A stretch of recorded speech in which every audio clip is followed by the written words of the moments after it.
right. Looks like we're live. So we'll get going. I want to keep on pushing through on this testing at 901 gold up. I really want to get the testing done this week so I can do the top 5, bottom 5, and middle 14 videos this weekend. Hopefully, we'll see. I've got a little bit of stuff, other things to do, but the testing has definitely been interesting.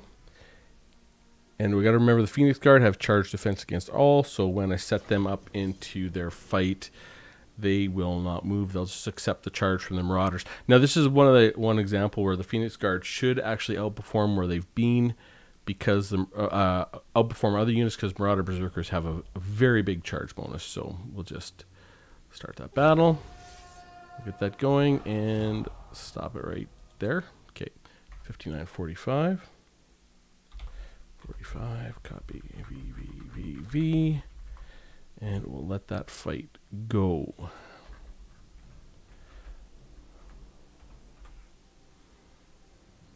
The Phoenix Guard they have excellent stats. Oh, hey, how's it going, Abe? Just started the testing. This is the very first test. Just started the live stream, so really gonna push hard to get all this testing done this week. I really want to get the video up and get it out there before the Festag. Like, I saw the Festag beta patch was updated. It took me a while to get things going because I have the beta patch running because I want all the new stats in place. So I saw in the Festag beta update, the update to the beta, that they're going to try and get this released before the end of January, which hopefully means we're going to have another quick patch on the Make War Not Love of February 14th, so it should be good. Hey, Vaughn, how's it going? Still hot down there? Is you guys still cooking? I'll tell you, it's not hot up here. The weather is quite nice, though. It's like only minus 15, so it's nice for this time of year, but it is not nice. I lived in Houston, Texas for a while, and I loved it down there. It was beautiful. Okay, so we'll go and see where this is. 5743. 5743, and the Berserkers finished with 1489. 1489. And the Phoenix Guard finished with 3911. Okay. Phoenix Guard pulled 117 gold off of them. That's not too bad for a defensive unit like the Phoenix Guard. The key here is they have not reached their limit on their martial mastery. So they're getting 20 extra stat points because they are above 3,000 hit points. And this is where all high elf units trade down so well because of their martial mastery, but they trade up quite poorly. All right, so we'll keep that going, a rematch, and keep the testing flowing. I definitely want to get to the end of this testing against the Marauders in this session, and then maybe I'll go grab some supper and try and finish it tonight if I can. And we'll see how that Gillette Soy Boy. I don't know if you saw that at the top right corner. Gillette Soy Boy. That is most likely Zardar, Total Warrior. He seems to be very, very politically active. And that new Gillette commercial, oh my goodness. It's like, this world is crazy, folks. This world has gone absolutely crazy. Okay, well, we'll get that going. Abe, minus 15. I'm on LA and it feels like that 65 is kind of cold. Yeah, you know, that's a funny thing, Abe, is when I lived in Houston, it was weird that it would get down to 60 degrees, and it did kind of feel cold. I mean, not that bad. I'm Canadian, so, I mean, I go outside in minus 30 with just a t-shirt, just if I'm going to start my car or do something like that. It doesn't really bother me. And, but once you're used to, like in Houston, it was always 90, like all summer long, it was 95 degrees Fahrenheit plus 90% humidity. It was crazy. You go outside and you just start sweating. And when it would get to quote unquote winter and it would get down to sort of 60 and 55, it would feel cold, but it's just not what you're used to, right? Once you get used to it, it's not too bad at all. Minus 15 feels quite nice when you're used to it. It's actually a very good temperature for winter sports, but that's minus 15 Celsius, not Fahrenheit. Fahrenheit and Celsius meet at minus 40. So minus 15 Celsius is probably 10 degrees Fahrenheit, maybe, something like that. It's still cold and below zero, but not as cold as it sounds if you're used to Fahrenheit. 5737. And yeah, and the thing is too, you're in LA. The weather is always nice in LA, and it's even nicer in San Diego. I lived down in San Diego for a very short time, like 3 months. And San Diego, oh my God, the weather there is amazing. The golf there is amazing. Everything's amazing in San Diego, I thought. 5737. Except for the prices. Everything's expensive in San Diego. 14. Berserkers finished with 1540. And Phoenix Guard finished with 39.95. 131 gold for the Phoenix Guard on that test. Good battle, a rematch.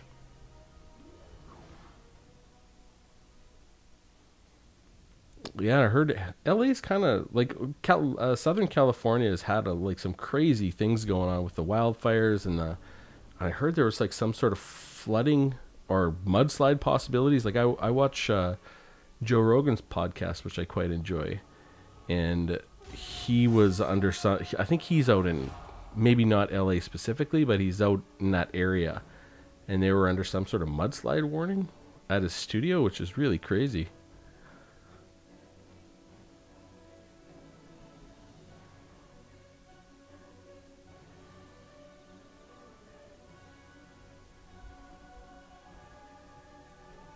Yeah, I recently watched Joe Rogan's interview with Mike Tyson. If you haven't seen it, it's really, really good.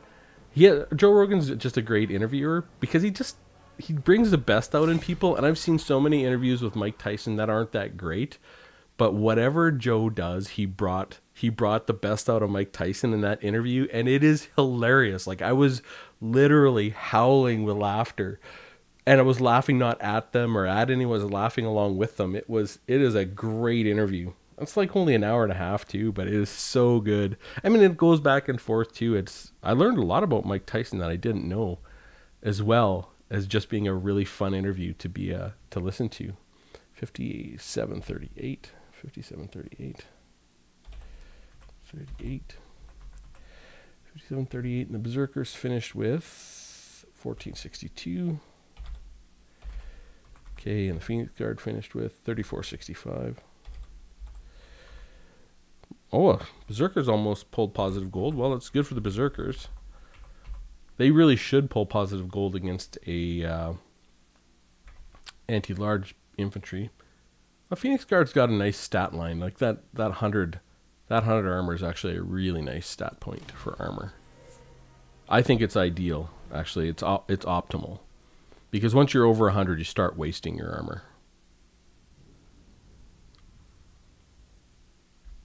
Okay. Oh, so I'm just going to start the battle. And remember, don't attack. Let them fight. All right.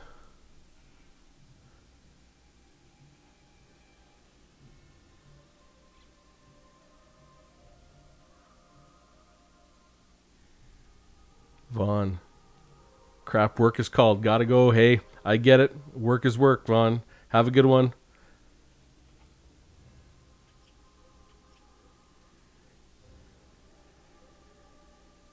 All right. So 5747, 5747, 5747. 1448 Berserkers. And Phoenix Guard finished with 3757, 3757, minus 85, so 85 gold the Phoenix Guard pulled off of that. Really solid there. Okay, quit the battle, or rematch.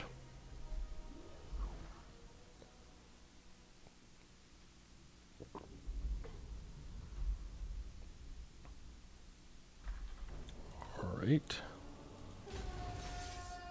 Oh, stop. Okay, You just hold right there. I almost made them attack.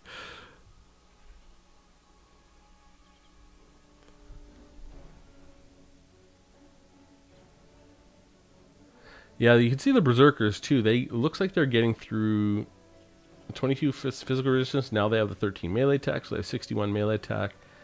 Are they going to get through their third one too? I think they get to it for sure. Yeah, there they go. So they have that third. They go through their full mechanic pretty much. So they're getting about as good a value as they're going to get. And the Phoenix Guard are still beating them pretty handily. So 57.49. 49, and Berserkers finished with 1472. And where do we go? Phoenix Guard finished with 39.28. Overall, 94 gold the Phoenix Guard pulled. Wow, just about as, that's crazy. Phoenix Guard pulled almost as much value as Swordmasters. Swordmasters were a really disappointing ending to our last testing session, because I expected the Swordmaster to do so good, and here the Phoenix Guard are pulling 94 gold in the same matchup. Yep. And so how do they compare to some of these other units? 94 gold, Ironbreakers, Blackguard. Blackguard lost 139 gold. They're way better. Halberds, 120 gold. So halberds are still the best.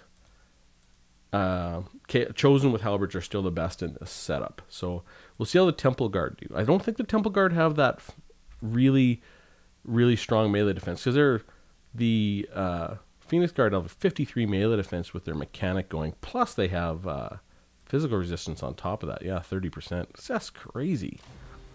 So end the battle, and we'll go get the Temple Guard and see how they do. The Temple Guard have been decent. And they are decent. You see them in lots of matchups. I mean, they are just a good all around unit because they have such high health. Yeah, they don't have anything special going on. Just charge defense against large. So we'll start that battle and get the Temple Guards going. So we'll charge them in so they get their charge bonus.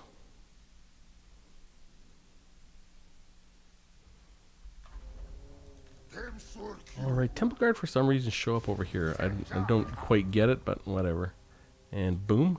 So 59.50. Copy that down, and we'll get this going. And go here. Whew. Yeah, Temple Guard have 38 melee defense. Well, the Marauder Berserkers are doing not too bad. They don't think they're losing yet, which is the key. You can have one or more think they're winning, but if they don't think they're losing, they're doing all right. Okay, so they're going through their second version with the 13 melee attack, so they're going to get some really good value here. And you can see they're just chewing through those Temple Guard. The Marauder Berserkers, I'm glad I picked them. I was kind of hemmed and hawed. I thought maybe 4 units would be good enough, but the Marauder Berserkers look like they're showing some very interesting test results. So 57.47. 47. And the Berserkers, they finished with 11.24. And the Temple Guard finished with 32.57. Yep, the Berserkers pulled 73 gold off the Temple Guard in that fight. So the Berserkers are definitely winning the value battle there. So put that battle a rematch. All right. Yeah, Temple Guard are a nice little unit, but you know they're vulnerable to certain units because their stat line's not that great. 32 and 38 is not awesome. Where they make up for a lot of that is they have this immense health pool at 80-25. Okay. There we go. We'll get that fight going. And they actually have pretty good charge bonus for a defensive infantry, like an anti-large. A 14 charge bonus is pretty good. And you can see they think they're winning, but the Berserkers are just, they're going to town on them. Yeah, and they get their 61 melee attack once they get that second go at their mechanic, and they're pulling, they are definitely pulling there. They go to their third mechanic, they're pulling good value out of this. Very good value. I mean, if we ran this 20 times, would they ever win this? Probably not. Probably not, but they might. I don't know. So 5751. 5751. And we'll go 1109. Okay. 3344. Pulled 59 gold out of that. Okay. Quick battle and rematch.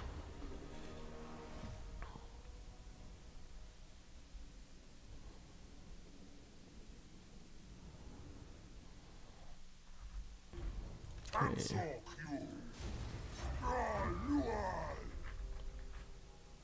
All right.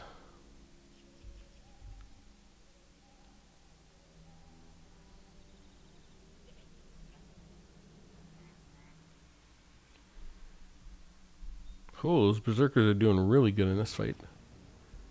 It looks like they kind of, yeah, once their charge bonus wears off, though, they start to really lose ground.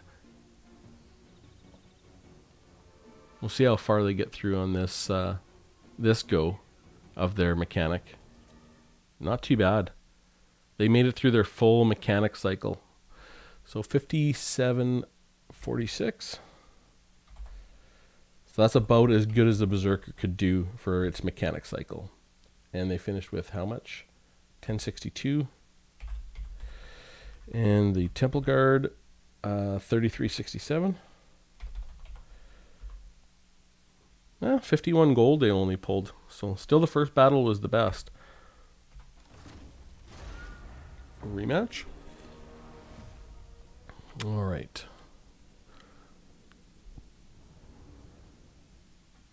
Yeah, it'll be nice to finish this testing up, and then hopefully I can get in and play a little bit of multiplayer before the patch drops, because I definitely want to try a few things. I noticed in the Festag update is that they did fix the Thane, who had the minor rune of slowness, which was 12% speed and 12% charge bonus or something. Now it's fully 18% speed reduction. So the Thane, I'm sure, will be a niche pick, because the cost to the fire resistance rune or ability has been reduced to 70 gold, and they're reducing the speed by 18%. Put those two together, I mean, there's enough fire-based units in the dwarf lineup that they are going to be a niche pick, a surprise pick, and a competitive niche, not a non-competitive. And some people might just bring them for the 18% charge, or 18% speed reduction. Holy cow! Berserkers did really good there. 5744 was that? 5744, yep. Berserker 607, and Temple Guard 2461. 142 gold they pulled. This is where the Temple Guard really tend to shine, is their leadership is just so strong in those long engagements. Okay.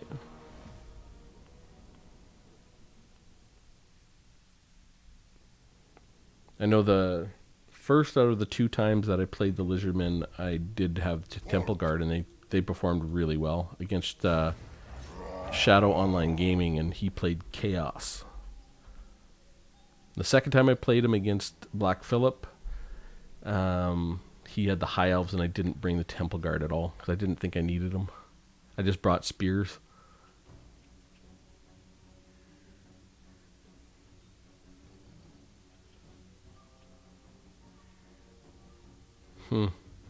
Yeah. Are they going to get through their whole mechanic? They might. Sure did. Okay. 5740. 40. And the Berserkers finished with 899 health. And the Temple Guard finished with 2696.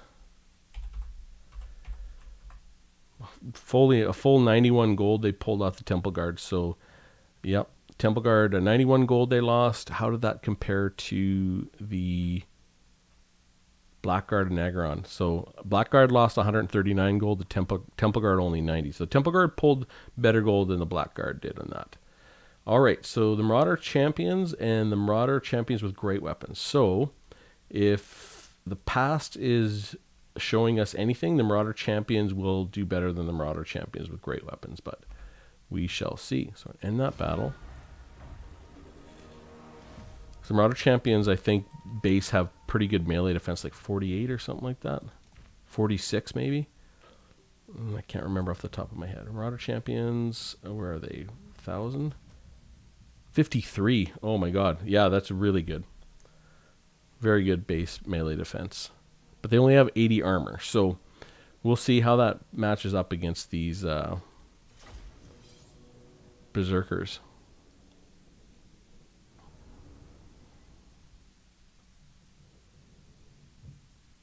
And the thing is, the Marauder Champions have their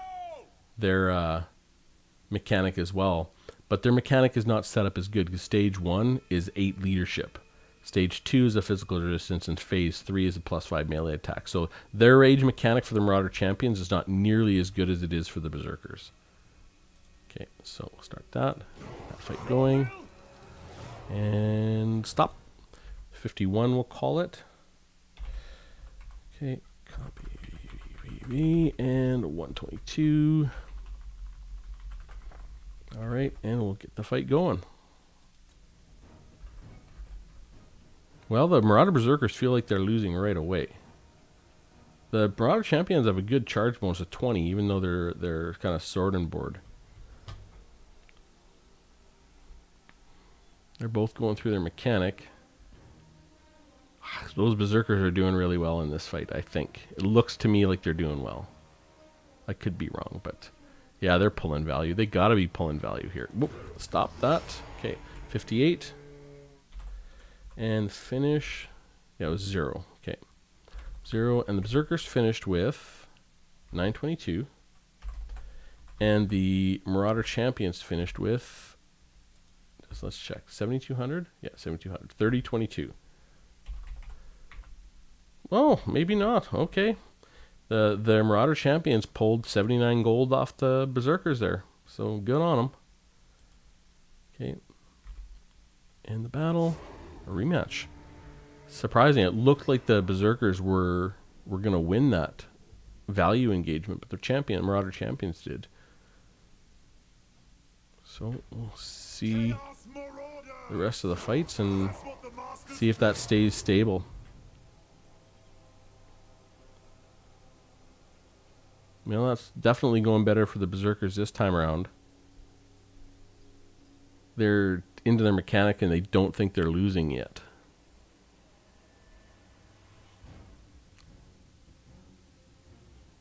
Yeah, they're pulling good value this time, I think. They gotta be. They've got a chevron and they're getting to the 3rd stage of their mechanic.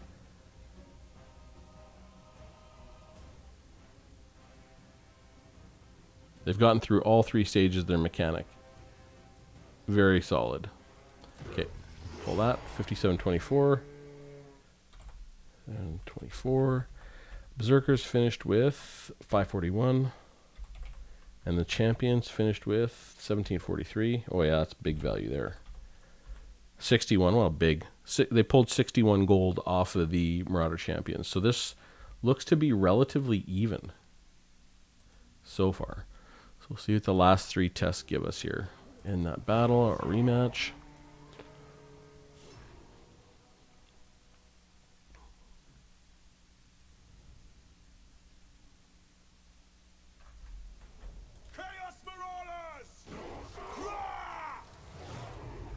All right. Definitely want to have a go at some more lore. But for some reason, I've just gotten into some Star Wars books, and I'm reading about Darth Plagueis, and I've for some reason that just caught my eye, and now that's what I'm doing. So I pulled a little bit away from the lore side for for Warhammer, and I'm into Star Wars right now. I mean, Star Wars was pretty huge when I was a kid. It came out in 1977. That was like everybody had Star Wars toys. 5743. 43.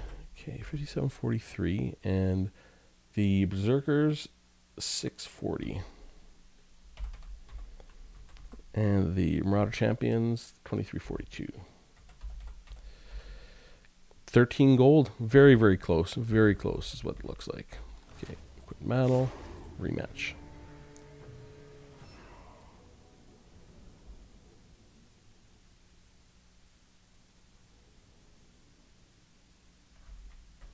Chaos Marauders! Chaos Cannon!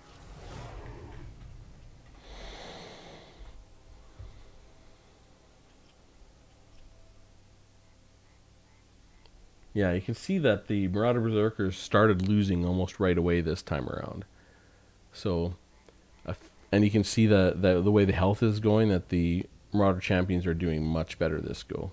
Right now. Well, yeah. So 5806. 6. And the Berserkers finished with 952 health. And the Marauder Champions finished with 3156. 56. Pulled 95 gold. Yeah, this is a really swingy fight. Okay, last one. Rematch. And remember, this is with the Marauder Champions. They have their extra +4 health. So this is the upgraded version of the Marauder Champions.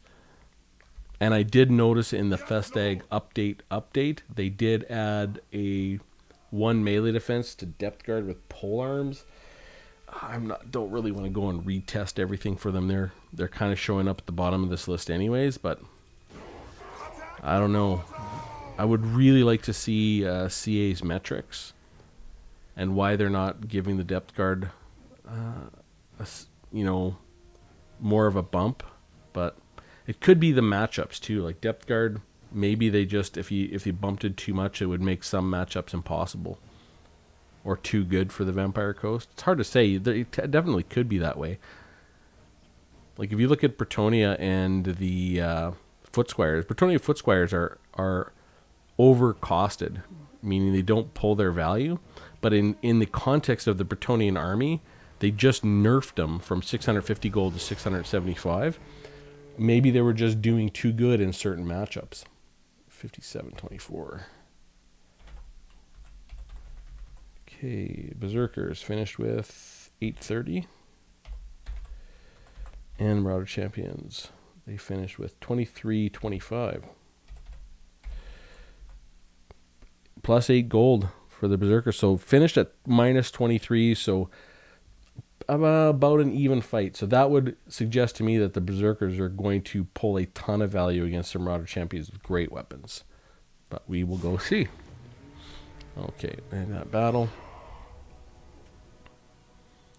Okay. Yeah, they killed 42 models from the champions. The Berserkers did.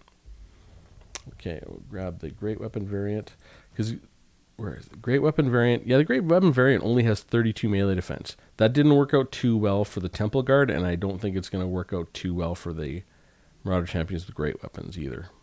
Their mechanic is they get that 8 leadership too. Like the way their mechanic matches up against the Berserkers' form of the mechanic, the Rage mechanic, is way better than the Marauder Champions' form of the Rage mechanic. And so that's a pretty big deal, actually. Okay, we'll get that fight going. And we will stop. 51 is where that fight is going to start. Copy. And we'll get the date. Okay. Now let's go and see how that goes. Yeah, fight's about even. They both think the fight's about even. Now the Marauder Champions think they're winning. The Berserkers think they're winning. Yeah. The Berserkers are going to pull out quite a bit of value here, I think. They might even win one of these. We'll see. Not going to win this one, but they might win one of them. No way they win this. No way. Okay, yeah. Okay, there we go. 57-34. Ouch. 57-34. Berserkers finished with 586. 86. And the champions with great weapons finished with 1086. Holy, the Berserkers pulled 242 gold off of them. Ouch. That's a very solid performance for the Berserkers, but quite poor for the Marauder champions with great weapons, for sure. I think these champions with great weapons may still need a little bit more work, but it's hard to say. Again, in the context of the Norscan army, maybe they won't need a rework. Maybe they'll perform their function as required. But they still seem they're really performing quite poorly in all of the tests. They haven't done very well at all. And I had guessed with that extra 4 health that they were going to finish sort of just ahead of half the pack, you know, sort of that mid-range. But it doesn't look like it. And you can see the Berserkers are getting through their full rage mechanic. So they're getting a real good value here.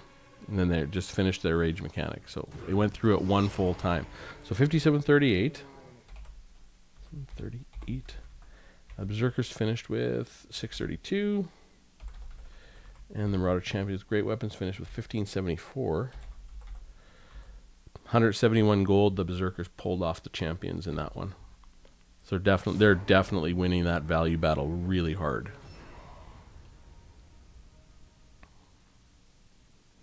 All right. Get that fight going.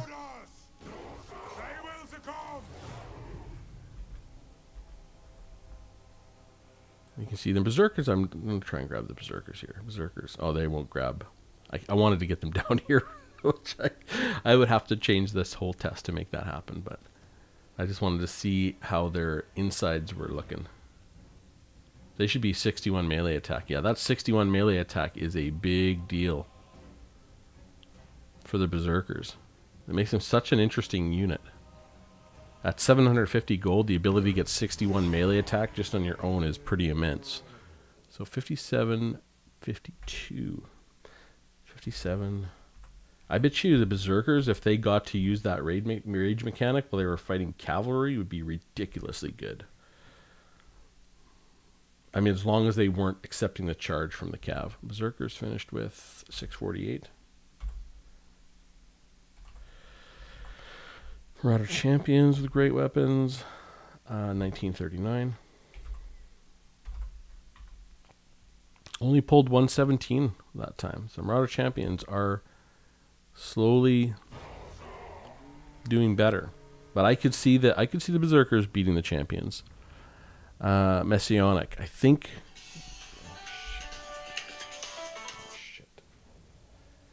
Messianic. I think with Norska, you have to be careful with giving them powerful offensive infantry. Yeah, okay.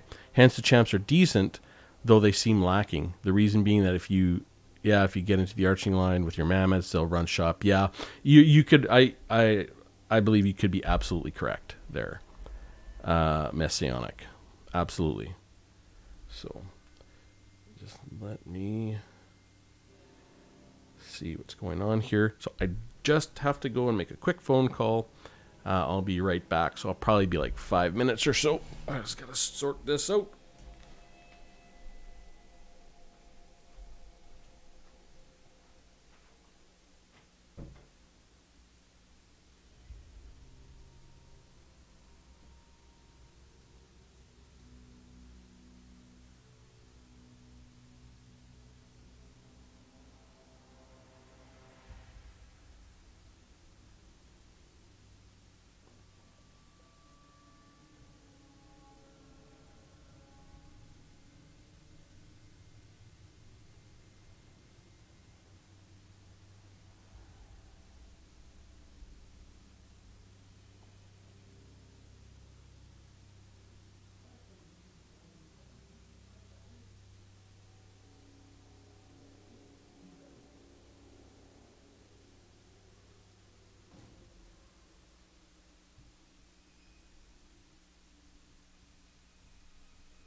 Alrighty. Sorry. Messianic, sorry, I meant if your infantry get to the archer line, your mammoth are free to generate immense value versus the remaining enemy infantry. Yeah, and I could definitely see that, Messianic. I mean, it's hard to know exactly. I mean, I know a lot about the Dawi, but I don't play any other factions, so I don't know those interactions. But as you explain it, that makes perfect sense, because not only does Norsca have mammoths, but they have Famir, they have skin wolves, which can be absolutely ridiculous in the right situation. They have, they have some units that can do some work. So it's sort of that balance within the faction that this sort of testing doesn't really account for. But it does actually, even though this testing doesn't necessarily count for the balance within the faction, it can give you some insight to where these units fit. So, as what you're saying is, yeah, if you gave Norsca too strong of infantry, the faction would be so ridiculous because of all the other elements of the faction. So then you would, as a, knowing this, expect to see Norscan infantry show up a little bit lower in these tests. All right, so 5750 they finished at this time. 5750. Okay, and Berserkers finished with 470. 70, and the Marauder Champions of the Great Weapons finished with 1627. 27, and geez, the Berserkers are pulling a really good goal, like 148 there. I think Berserkers are a really interesting unit, all things considered. I really like the execution of the unit. They're interesting, and their stats are cool, and the way they operate are really interesting. Yeah, they're all around a cool unit. So 5750. Just let me double check. 5750. Yes, I got that. So one more test here. Rematch. All right.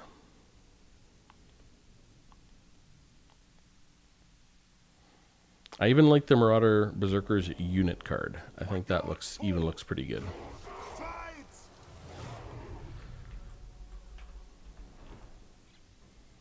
Yeah, you can see this one's, the Marauder Berserkers are already losing. They feel like they're losing, and now they get their mechanic and they get that +8 melee attack. And is it +8 melee attack? No, they get the resistance the first go. Second go, they get the 13 melee attack and 22% physical resistance, and they feel like the battle is even. And technically it's quite close. Yeah, it doesn't look like they're going to win one of these though. 5746. If I ran it 20 times, I'm sure they would. 5746. 5746, and the Berserkers finished with 822. And the 2258. 2258. 2258. Okay. So 86. So they finished pulling 152 gold off the Marauder Champions of the Great Weapons. That's a big number. 152 gold. That's more than the Temple Guard. Not as much as the Giant Slayers. The Giant Slayers got crushed in there. Messianic, in your opinion, should Berserkers do well versus Great Weapon Infantry? I don't know. They do pretty well. I don't know if they should do pretty well. Berserkers are a cool unit, and they're an interesting unit. I like the design of units that are like Berserkers because they're one of those units, if you let them go, like I think the Berserkers are going to do really good against the Death Runners. They're going to do really good against the Plague Monks, which we're going to test. They're one of those units, if you let them do their thing, they will get some scary numbers. But you can focus them down really, really easily, which makes them interesting. Fry Guy, poor Giant Slayers. Well, that's the thing. Even though the Giant Slayers got sort of crushed, they all fulfilled their oaths. So you can feel bad for them and you can feel good for them at the same time. Great Weapons are kind of a niche anyhow. Yeah, can't give them too high a stats or else they'll make something else redundant. You're right, Fry Guy. It is a hard balance. I agree. Right now, though, in general, the game is balanced towards great weapons outperforming everything else a little bit. I would say in general. Not that that's a bad thing. It is just that is how the game is balanced right now. The Berserkers are going to go up against the Death Runners. Right. So I would expect the Berserkers will crush the Death Runners. Like, will for value, they might even beat them. Okay, in that battle. Well, maybe not. Death Runners are pretty good too. Continue. But Death Runners don't have any defense to that in terms of armor. So Death Runners are 950, right? 950. Yeah, and they only have 28 melee defense and 30 weapon strength. Yeah, Death Runners are going to get crushed. They have 30% physical resistance, though. And they're going to get some stats from this. Oh, well, let's test it and see how it goes. Yeah, should be fun. I'll see. I think the Death Runners are going to lose a lot of value. The Berserkers might even win straight up against the Death Runners. Could be the case. Oh, right, the Death Runners start really close. Okay, start. And yeah, you guys go and kill. Okay, so 59.55. 55, copy V, and copy V. All right, so here we go. Let's find out what happens here. Well, the Berserkers are winning big time off the charge with that massive charge bonus. Oh my god. They're going to crush the Death Runners. I better go slow here. I'm looking at the Death Runners leadership. I can't really watch the battle right now. This is a demolition right now, boys and girls. Oh, never mind.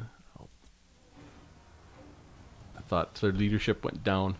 I got to make sure I pause it, because if you don't pause it fast enough, I'll lose all the data. There we go. Stop. Okay. Yeah. The Berserkers crushed. Holy crap. And easily. Oh, yeah. 58, 52. 52. I didn't want this to happen where there'd be an inversion of the win-loss, but I mean, it is what it is. Berserkers. Okay. 34.77. 34.77. Speaking of niche units, just the Death Runners. Yeah, if you're using them in the front line, something's wrong. I agree, Fry Guy. I mean, in some of the other tests too, people have brought that up, that Death Runners really are a support unit, a flanking unit, and they're really meant to get that debuff on things. But yeah, I'm surprised they lost so bad here. 868. I mean, I figured they would lose, but holy, 361 gold. Ouch, that's like sort of Giant Slayer territory. Okay, well, we'll keep the fight going. See defeat, yes. Okay, rematch. It'll be interesting to see how the Plague Monk Censer Bearers do. I imagine the Marauder Berserkers are going to do good against them too, but I can't see them beating straight Plague Monk Censer Bearers straight up. Okay, okay. Okay, and we know, just wait. What was the health they got down to? 868, so about 1,000 health. So we'll be able to keep this going till they get to 1,000 health. Around there, and then we will be able to slow it down. I just don't want to, I don't want to accidentally miss some data. Okay, there we go. And about 1,000 health there, and we should be seeing the leadership flip right about now. There we go. Okay, 58-51. Very quick fight too. Berserkers finished with 39-34. And the Death Runners finished with 837. 37. 386. 412 gold. Whew. That is crushing. Berserkers. Let me just double check this. 58-51. Yep, that's all correct. Okay. See defeat. Rematch. Yeah, I tried to select units that I thought would be interesting to test against, but wouldn't invert the win-loss. Because you get funny things happen there. You don't get a really true evaluation of the unit. in my opinion, but we'll see how the numbers look. So we'll get down to 1,000 health and we'll stop. Yeah, it's like one of these things. If the Death Runners were used in an actual fight against the, in an actual fight against the Berserkers, they would be probably rear charging them, and they would probably crush them. It's like these high DPS specialized units can do some pretty crazy things, right? 7, 7, and boom, boom, boom. Okay, so 58-28. They lasted a little longer that time. 58-28. So the Death Runners probably did a lot better. 2,500 for the Berserkers. Yep, 500, and the Death Runners finished with 524. They did a lot better, but they still lost 300 gold. Yeah. Okay. See defeat. Yep. Rematch.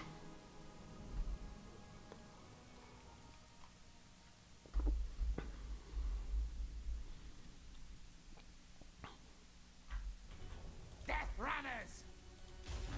Kill, yes! There we go. Yeah, and Death Runners, well, I guess Death Runners have 75 models. I mean, that's low for Skaven units because they have like 120 and 90 on so many, but 1,200, and we'll just hit play.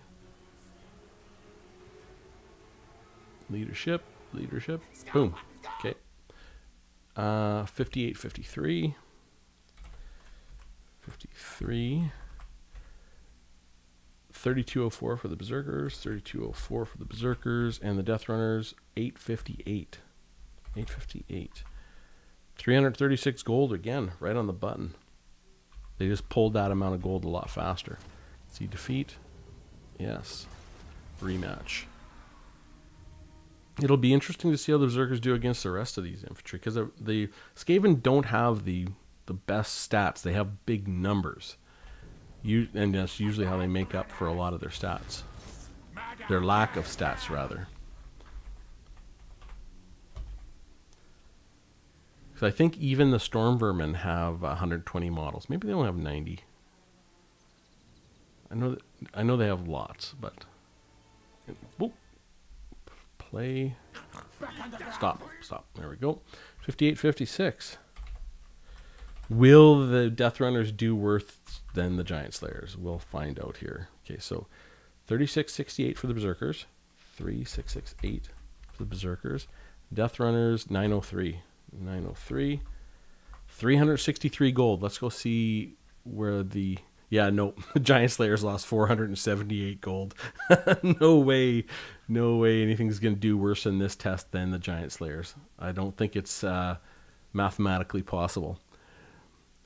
Fry Guy. Looks like the Death Runners might edge out the value of the Giant Slayers in value. Yep. Slowly because they... Yeah. Oh, yeah, for sure. That's actually a non-trivial effect, Fry Guy, I think, is a Skaven's runaway mechanic. And because they run away early, but that means they actually come back with a lot of health. So they're usually able to get a charge in, so that makes quite a big difference. Like I mean, I think Skaven are a high skill cap faction because I think you need to bring 20 stacks and you need to bring lots of units that are going to run away and come back. Okay, we'll end that battle. And it makes quite a big difference, right? They're kind of like an Uber Bretonnia in some ways, because Bretonnia does that all the time. But the Bretonians don't have a mechanic that allows their units to not only run away, but to get away. So you can chase down Bretonian infantry if your infantry is just as fast. Whereas Skaven have that ability to get a little bit of extra pace on their running away. So Storm Vermin with Halberds. Yeah, the Storm Vermin with Halberds only have 32 melee defense. And they only have 90 armor. I think they're going to definitely lose value. Well, you'll see. They get +8 melee defense, +6 leadership. Yeah, we'll see. I think the Storm Vermin are going to lose significant value to the Berserkers here. But, I mean, could be wrong, but seems like they will. Because their melee defense is okay, but it's not It's not enough. Yeah, Storm Vermin have 120 models. That's where they excel. So let's get that fight going. And boom, 5951. Storm Vermin with halberds. Copy V, and copy V, and we will play. Oh man, Marauders think they're winning. That's not good because they haven't even gotten to their mechanic yet. They get to the second stage of the mechanic, they're going to start chewing through the Storm Vermin, like badly. Here they go. They got 61 melee attack. Oh, they might just beat them straight up. Oh my god. The Marauders are going to beat the Storm Vermin with halberds straight up.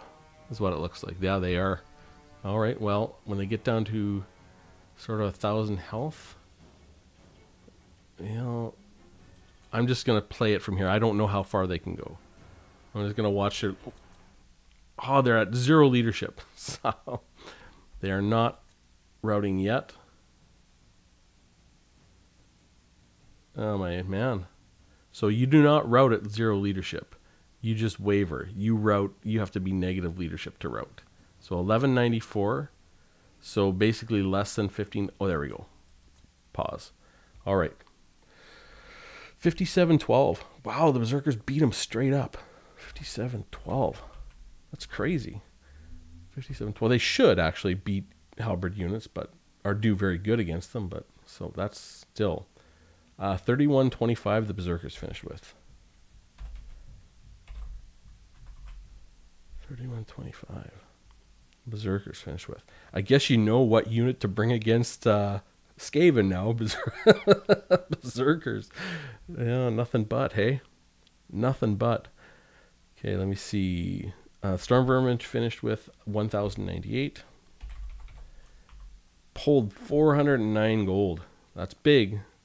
It looks like it's going to be bigger than the Death Runners. Not as big as the Giant Slayers, though. Okay, well, we'll keep the fight going. See defeat. And we'll slow it down at maybe 1300. Abe, the Storm Vermin is the one that has done the worst on this test. Yeah. Storm Vermin haven't been doing all that great. But they have they just have so many models, but they don't have that many health per model. And that's really seems to be making a difference. And units like where you have Marauder Berserkers, where they have 57 weapon strength, so they can pull on that kind of magic where their weapon strength can kill the opposing unit in 1 or 2 less hits, and it really makes a difference. You can see now the Berserkers don't think they're winning. Now they think they're winning. But they're going through their full mechanic, which is a really big deal. And I'm just trying to watch. 1500 health is when I will press play, I guess. 1500 health. Ish. Okay. Oop. I hate it when I'm testing on this side of the leadership setup. Because I always have to do this, and the testing goes so slowly. 8 leadership, 4 leadership. Because if you miss it, you're screwed. You lose all your data from the test. Okay, good. All right, got it. 5634. And the Berserkers finished with much lower this time, 1542. And the Storm Vermin finished with 694. 308 gold they pulled off the Storm Vermin that time. See defeat. All right, rematch. Fry Guy, kind of surprising, but yeah, you'd think the Berserkers are the unit to bring against high defense units, even with the armor sometimes, and they seem to be doing relatively good. Like they're a really cool unit. Abe, Skaven Scum, nothing compares to the Dowie. I agree. Abe, you know that I agree. Yes, yes. All right, Marauder Berserkers, get that fight going. Yeah, the Berserkers only have 75 models, and the Storm Vermin have 120. Like, they're killing them at 3 to 1, 2 to 1. They're killing them so fast. Yeah, and the Marauders believe they're winning, and obviously they are. The Storm Vermin, I don't know if they thought they're winning at all during this fight so far, but it looks like they're really going to lose this one badly. Well, maybe not.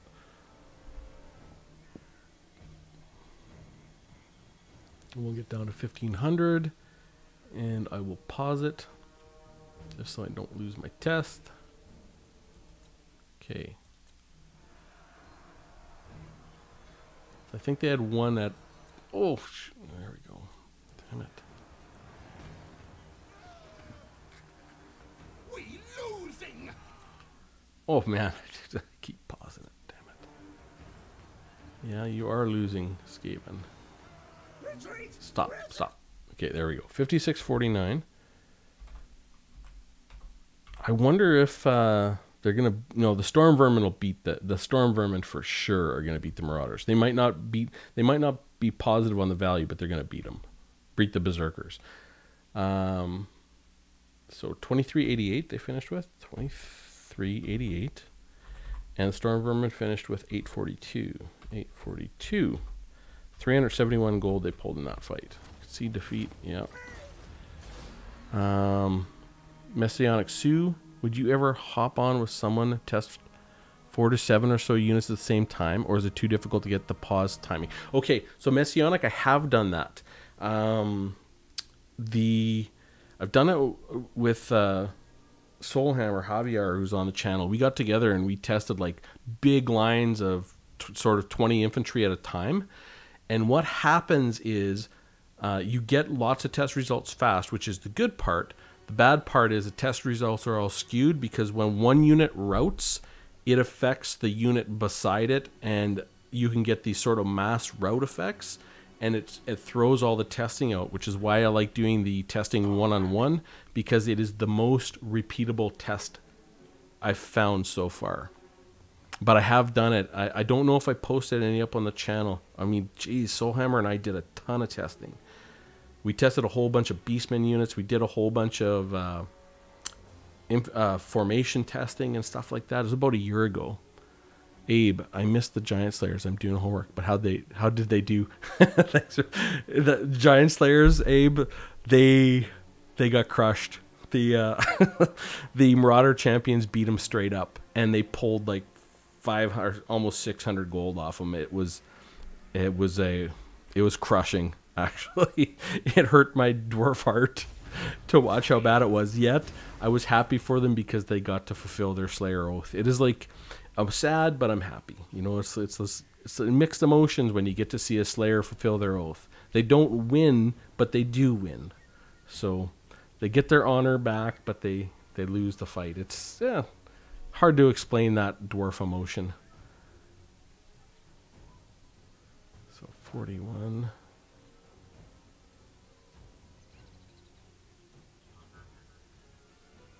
Well, this looks closer, but yeah, they're not going to pull this out. There's no way.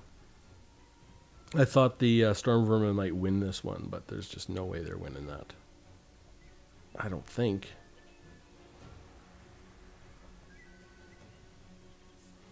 Well, maybe. This is close. This is gonna come right down to the wire. So 1400. We will just let it play, and we'll watch. They should get well below 1,000 before they have a problem. But you can see the Berserkers are getting their full mechanic right now, which really matters because they have 61 melee attack. 1262.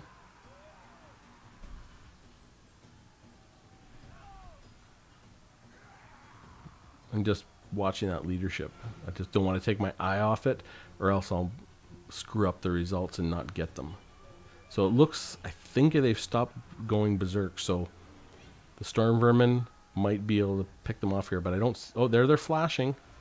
Storm Vermin leadership is going up. They might win this one. They did. Well, there you go.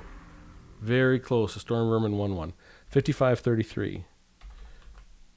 Oops, that reminds me how to fix this. 111. Okay, and the Berserkers finished with 710 health. And the Storm Vermin finished with 789.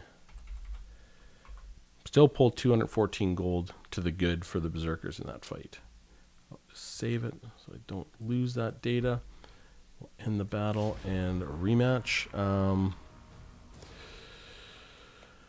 Fry Guy. Just test whole lines of units and formations against each other while talking lore and comments while it occurs. Take over that niche, right? Yeah, Fry Guy could. Just like test whole lines of units against units. That's my whole channel. Abe, they fulfilled their oath. That's what matters in front of the gods. You're right, actually. That is the right way to think of it.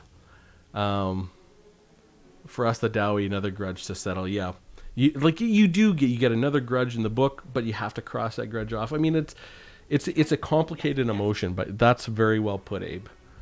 Okay. Whoops. Did I finish that test? No, I have one more to do. Okay. Okay. We'll see if the Storm Vermin can pull out another one against... Nope, they're not going to win this. Marauder Berserkers are already winning by a good chunk. And now they got their mechanic and they're winning. So, I'll just have to watch that and make sure it comes down.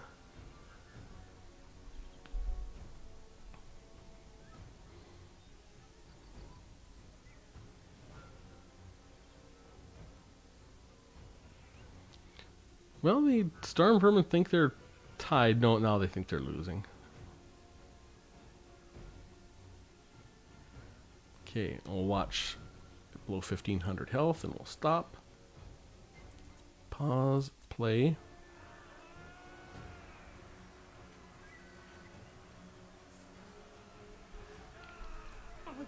Should we run, flee? Should we run, flee? Yes, you should. Not my vote. Yes, my vote too. There we go. Stop. Good. Got it. Okay. 5650. We go there. 5650. I will say that the Berserkers so far have yielded the widest range of results, because they got absolutely crushed by the Chosen, but they demolished the Slayers. Like, the total value, I think, is almost 1,000 gold swing, which is really huge. So they've been very interesting so far. Berserkers 2420. And the Storm Vermin with Halberds 869. 334 gold. So the Storm Vermin with Halberds didn't quite lose as badly as the Death Runners. Now let's see about the Storm Vermin. So I think the Storm Vermin, I don't think they're going to pull positive value, but I think they're going to win, because they have a much better melee defense. Can't remember what it is. It's not great, but it's much better. Okay. So Storm Vermin, 1050, I think they are, yep. And they have, well, 36. Maybe it's, I don't know where my mind is at, because that's not that great. 8, so they're going to get 8, so they're going to be at 44 melee defense. Huh.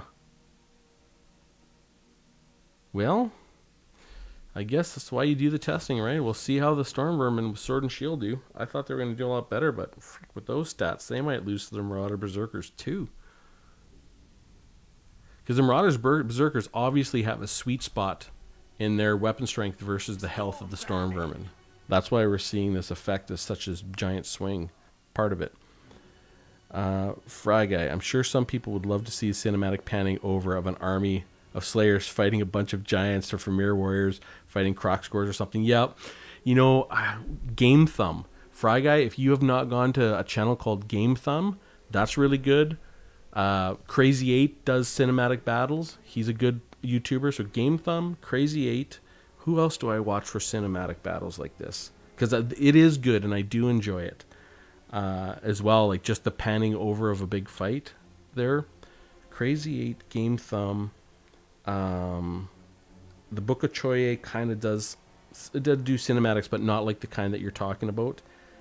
Sometimes, if anyone else knows who does cinematic battles like that, as well. Put them in the comments. Because I know there's channels that I watch, because I just, like you, Fry Guy, sometimes I just like chilling out and watching a fight.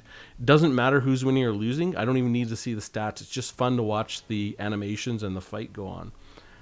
There's a few channels that do that, and they're just it's a nice way to sort of just relax, because there's not really anything going on per se. So 5941, 51. Copy V, copy V. So Berserkers. Okay, there we go. Stormvermin, Sword and Shield, Marauder Berserkers. All right, we will let that fight go. Yeah, Stormvermin with Sword and Shield feel like they're winning right off the get. They have 44 melee defense. Well, we'll see. We shall see if they still think they're winning after these. Well. Do the Berserkers... Well, the Berserkers are going to lose. Yeah, okay, so Stormvermin are doing much better. Definitely, this is where the Marauder Berserkers' lack of any armor really hurts them.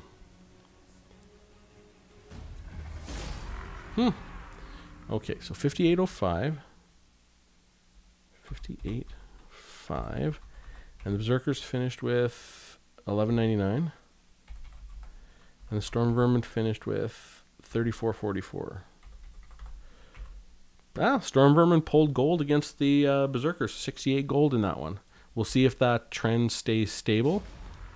I would guess it would, right? Because the this is what we've seen over and over again against the Berserkers, is that they're struggling against the defensive style infantry. Our tail's yours. Die, die. Yeah, Stormvermin have a good charge bonus of 18 as well. So that's, yeah, the Marauder Berserkers feel like they're losing. They're going to get their mechanic, and once they get the second tier of their mechanic, they're going to come back to feeling like it's even. Yeah, they feel it's even right now. And then when they go through their second tier, they're, yeah. Oh, well, maybe not. They still think they're losing. Stormvermin are doing very good here, relatively speaking. They're pulling positive value, is what it looks like to me. Again. So, 5805. Oh, 5805 again. See if we get a repeat. Nope, 1202. I think out of the thousands of tests I've done, I've seen it two fights repeat exactly on all stats like 3 times. It's very rare, but it does happen. And you would expect it would happen, right? Because I try and do very repeatable tests. So 3444. The Marauders finished 1202. Oh, wait a minute. Stormvermin, 3635. 3635.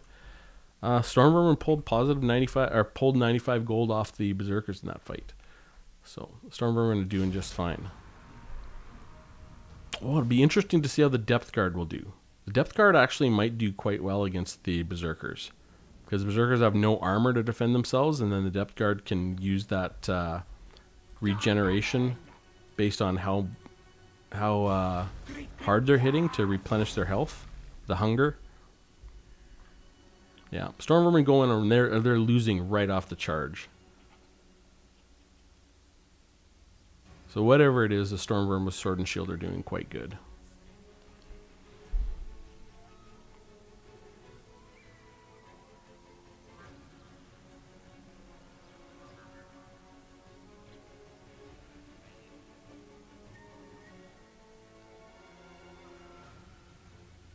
All right, there we go. 57.54.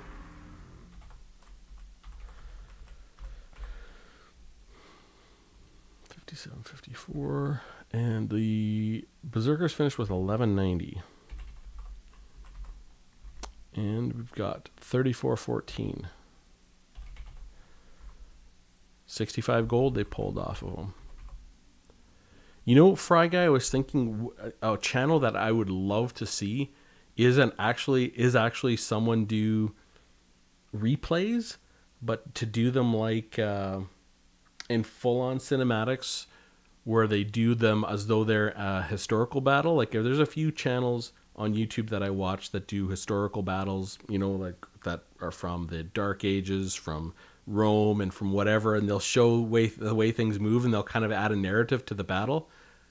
Yeah, Book of Troya is awesome. I love that channel all around. But to do battles like that, I think would be really interesting, where you're doing just an actual game. You know, maybe Turn versus Lotus Moon or whatever, and then you do the sort of a presentation of the battle, not just in the sort of 10-minute review, but you know, you put a little bit of a narrative behind it. Indie Pride has done some, yeah, Indie Pride. I like Indie Pride's channel too. He does. He's done cinematics, and he does. I think Indie Pride does a lot of mods, and he reviews mods as well. And some of his battles are really, really great to watch, because he'll do sort of a just an interesting fight on a mod, which really is really great. And he does lots of lore. Indie Pride. I really like Indie Pride's channel. It's not Indie Pride. It is what is Indie Pride's channel called? Fry Guy. It's not Indie Pride. I can't never. Oh, Milk and Cookies Total War. That's what it is. All right. So. Yeah. I you know what? I am going to be playing with a ton of mods at some point. I just haven't gotten around to it. I mean, you know, just like my Dowie kin have taken like 1,000 years to be okay with gyrocopters, and still some hate them and they want more testing. You know, I haven't gotten through the vanilla experience yet with the Dowie.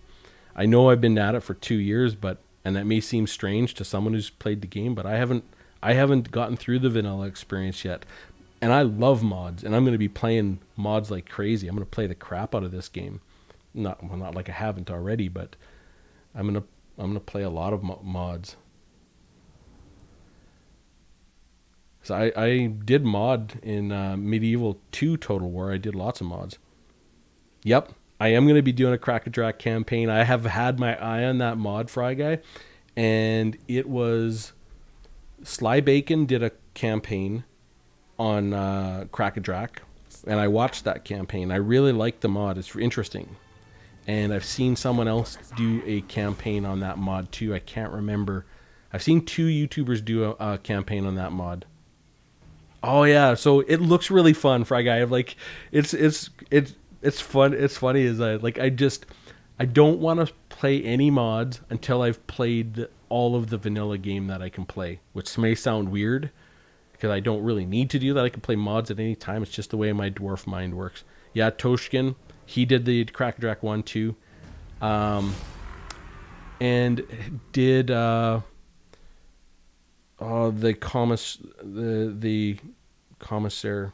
commissioner, no. He's a big YouTuber too. He's done tons of dwarf campaigns. He might have done a Crack-a-Drac one. I don't know. I know he's done quite a few dwarf campaigns, which I really like. Surreal Beliefs. Thank you, Fry Guy. Yes, that is exactly who I'm thinking of. Did he do a Crack-a-Drac campaign? Because he does tons of mods, and like he always has his campaigns modded. 5806. 5806. Okay. 5806, and Berserkers finished with 1248. And the Storm Vermin finished with 3784. 112 gold they pulled off of that one. So the Storm Vermin are definitely doing very good. Wow, I just checked. You're right. He did. Yep. And an SFO one. Yep. I really like his campaigns, and because he does tons of mods. He'll try lots of mods, and he's got a really kind of chill and relax. He's got a very relaxed campaign style, which I like. You know, I think when I look at campaigners, like the most intense campaign player that I watch is Legend of Total War. Very intense style, and he likes, you know, he'll do everything he can to win as much as he can. Mr. Smart Donkey I really like, but I think the strongest all around legendary campaign player is probably Elich TV. The way I just like his campaigns. I mean, there's so many guys I like watching. I really like his campaigns because, you know, he just plays them straight up, but damn is he good. He is so good at every element of the game. And not saying that other people aren't, but, you know, I think I've talked to other YouTubers that do legendary campaigns, and they agree that Elich is probably the best out there all around. He's so good. He is so good. And he plays every faction. Yeah, I'm not a big fan of watching Legend. You know, every once in a while, like I really liked Legend's Vini Vidi Vici Dwarf campaign, where he played every single battle just to see that he could do it, and he did it, which is really interesting. I know that you know, he has a different philosophy on his campaigns, and he is more of a Total War player than a Warhammer player, if that makes sense. And you'll know what I mean by that. And sometimes you can get a little bit into a little bit of a rut and get stuck on an idea. But his campaigns his campaigns tend to be as good as you can do when you take advantage of every tool at your disposal, if that makes sense. You know, whereas Elich really, he sort of plays the campaign straight up, which I really, really like his style. You know, no excuses, really thinks about his decisions. He's a careful thinker. I love it. I love watching his campaigns. 5726. 57. But there's so many campaigns I like watching. God, there's so many. I wish I had more time, because I would just watch that many more. Because I mean, there's guys that I've played with, like Jet R. I like his campaigns. Ragnarok Total War, I like his campaigns. He's a nice, careful player. I mean, he plays elves, which I'm not a big fan of, but like his campaigns. So many people. Zardar Total Warrior, I mean, he does tons of campaigns. So Berserkers 597. Storm Vermin finished with 1999. Holy! So the Berserkers actually pulled some value on that last one, but the Storm Vermin really, all in all, pulled 52 gold off the Berserkers on average. Now, it'll be interesting to see how the Plague Monks do, and then we'll get to the Depth Guard. So the Plague Monks, I think the Berserkers will do very well against. Will they beat them straight up? They shouldn't. Well, they might. We'll see how they do. Yeah, 64, 76. It'd be interesting. Okay, where's those Plague Monks? They're 1100. Plague Monks Censer Bearers, 1100. Now, they have the minus 10 leadership, which is a pretty big deal, and they do magical attacks. So, the physical resistance that the Marauders get, 22% physical resistance, is not going to help them. But these guys have such crappy melee defense, but they have really good charge bonus. Plus, they have Frenzy, and they have physical resist. I don't know. I'm going to predict that I don't think the Berserkers are going to beat the Plague Monk Censer Bearers straight up, but I think that they're going to take value off them. I think they're going to win the value fight here. We'll see. Just because they don't have very good defenses. But I think the Plague Monk Censer Bearers win that fight straight up. Censer Bearers. Okay, fight. Comply, agree. Yeah. One, I sort of like Heir of Carthage. Like Heir of Carthage does tons, and he likes playing the dwarfs too. I love his campaigns too. I haven't watched one of his campaigns for a while though.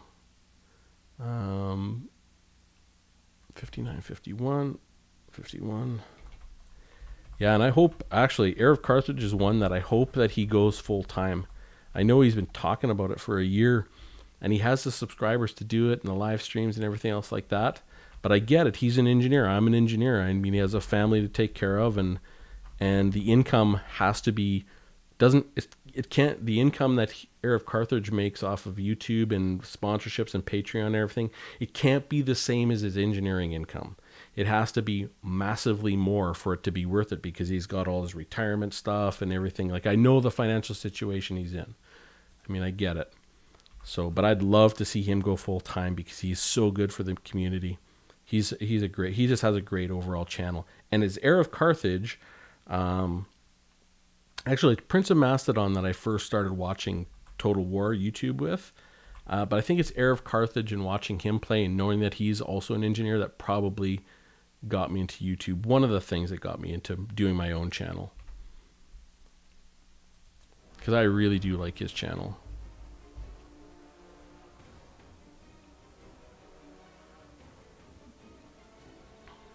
Yeah, so he's actually putting that Arcane campaign. So I watched a little bit of it. I mean, I can't watch everything I want to watch. It's crazy. The Plague Monk's going to win here. Yeah, they're going to win. They're going to win, aren't they? Whoa. Okay. So they just barely won. But it looks like the Marauders can win. Yeah, that Arcane campaign, I watched a little bit of it. He's really putting a lot of effort into that campaign. I think that is, honestly, Fry Guy, I think that is going to be his test.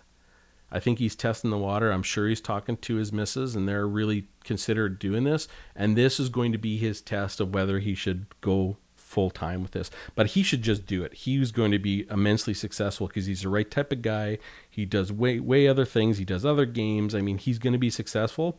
But as an engineer, you know, most engineers are very cautious in general. I mean, you're taught to be cautious. You go through school. I mean, you take an oath when you get out of school that, you know, it talks about your responsibilities and stuff like this.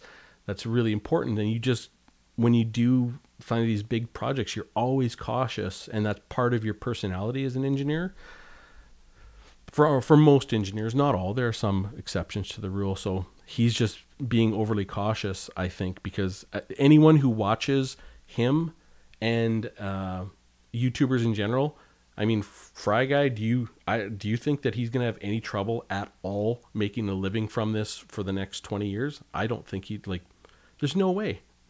There's no way. When I started watching MP battles, it was from Prince of Macedon. Yep. Then Air, then a balloon from there. Cool. You and me must have started watching this stuff at the same time, Fry Guy. I really got into it in 2008, 2009, 2010, somewhere in there. So we must have been watching this stuff at the same time, because it sounds exactly like what I went through. So 58-12. 58-12. Berserkers finished with 658. And the Plague Monks finished with 1327. So the Plague Monks won, but the Berserkers pulled 212 gold off them. All right. So Skaven as a whole are not doing very good against these Marauders.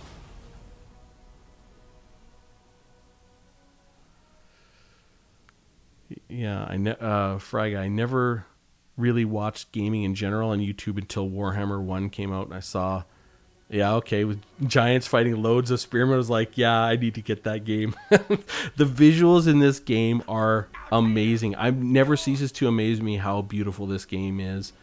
And God, it is just gorgeous.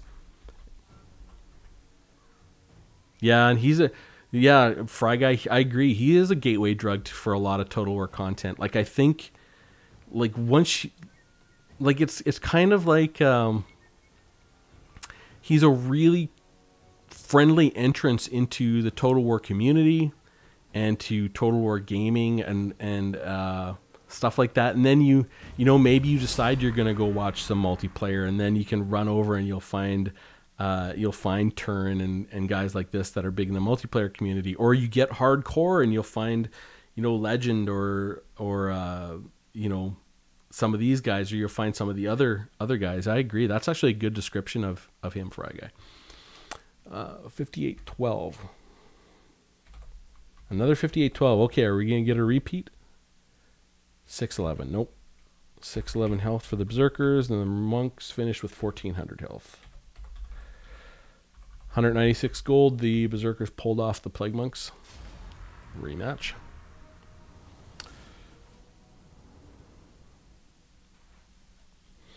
Yeah, I think Erev Carthage is also a guy that I know that the Total War IP would love to work with him more. I guarantee it, because he represents their brand really well. Like he would get free flights to England to work with CA, you know, twice a year. Easy. You know, probably once a quarter if he really wanted to. He'd get all kinds of sponsorships if he wanted to really make a business of it. Uh-oh. These guys going to lose? Well, they might. I better slow this down. Okay, these guys have... Okay, I'm just going to press play here. We're going to watch the Plague Monk's health. There we go. Yep, the Plague Monk's lost.